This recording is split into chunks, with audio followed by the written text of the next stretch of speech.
অনেকগুলো প্রশ্ন আছে আমাদের বোনদের, মাশাআল্লাহ। আমি চেষ্টা করছি প্রশ্নগুলোর উত্তর দেওয়ার জন্য। আমার প্রশ্ন হচ্ছে, কিভাবে একজন ভালো মুসলমান হওয়া যায়? মাশাআল্লাহ, খুব সুন্দর এবং চমৎকার একটা প্রশ্ন। আমরা সবাই মুসলমান, নামে মুসলমান, সবাই ভালো মুসলমান না। আল্লাহর খাতায় মুসলমান কতজন, এটা নিয়ে সন্দেহ আছে। ভালো মুসলমান না হলে সে আল্লাহর খাতায় মুসলমান হতে পারবে না। ভালো মুসলমান না হলে সে মুসলমান হয়ে জান্নাতি হতে পারবে না সরাসরি প্রথম চান্সে। ভালো মুসলমান না হলে সে কখনো আল্লাহর প্রিয় বান্দা হতে পারবে না। ভালো মুসলমান হওয়ার জন্য কয়েকটি বিষয় লাগবে। নাম্বার 1, ঈমানটা বিশুদ্ধ থাকতে হবে। ঈমান ঠিক থাকতে হবে, বিশুদ্ধ থাকতে হবে। আপনাদের এই এলাকাতে, চট্টগ্রামে বিশেষ করে, আমাদের অনেক মুসলমান ভাইরা আছেন, অনেক মুসলমান বোনরা আছেন, সন্তান হয় না।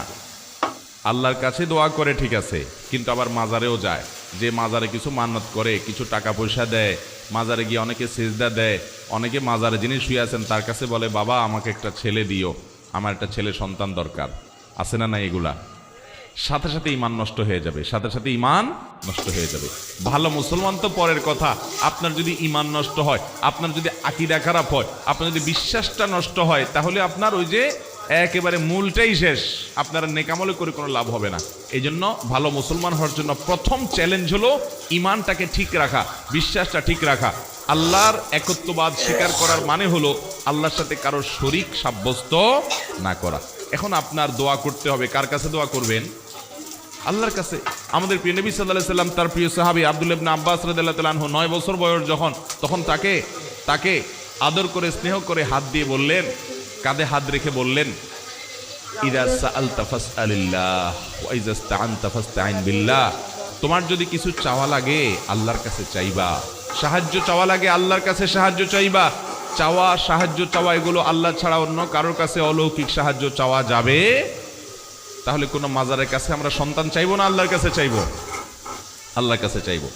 ঠিক একইভাবে আমার দোয়া, আমার ইবাদত বন্দেগী, এটা মাজারে করার জিনিস না। এগুলো আরশের মালিকের কাছে পেশ করতে হবে। মাজারে যিনি শুয়ে আছেন উনি নিজেও আল্লাহর বান্দা, নিজেও আল্লাহর গোলাম, উনি নিজেও আল্লাহর কাছে মুখাপেক্ষী। আপনি গোলামের কাছে কেন চাইবেন, মালিকের কাছে চাইবেন।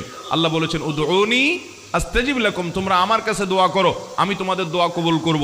অতএব দোয়া করতে হবে কার কাছে? আল্লাহর কাছে। ভালো মুসলমান হওয়ার জন্য ঈমান ঠিক রাখতে হবে। ঈমানের মধ্যে কোনো শিরিক থাকতে পারবে? অন্ধের মতো আনুগত্য কোনো দলের করবেন, কোনো ব্যক্তির করবেন? অন্ধের মতো আনুগত্য, সব কথা শুনবো, এটা কার হবে? শুধুমাত্র আল্লাহর। আর সবার এই বেলা এটা চলবে না। এমনকি আমিও যদি কথা বলি, কোনো আলেমও যদি কথা বলে, তার যদি ভালো কোনো কথা হয় সেটা নিবেন। কোনো কথা যদি খারাপ মনে হয়, কোরআন হাদিসের বিরুদ্ধে যায়, তিনি বললেও আপনি সেটা মানবেন। এর নাম হলো মুসলমান। ঈমান ঠিক থাকতে হবে যে আমি কার গোলামি করব, কার কথা শুনবো, কার আনুগত্য করব, কার কাছে দোয়া করব, শুধু আল্লাহর। তিনি ছাড়া আর কেউ হতে, তার সাথে আর কাউকে শরীক সাব্যস্ত করা যাবে। ঈমানটাকে ঠিক করতে হবে ভালো মুসলমান হওয়ার জন্য, 1। নাম্বার 2, ভালো মুসলমান হওয়ার জন্য 5 ওয়াক্ত নামাজ সুন্দর করে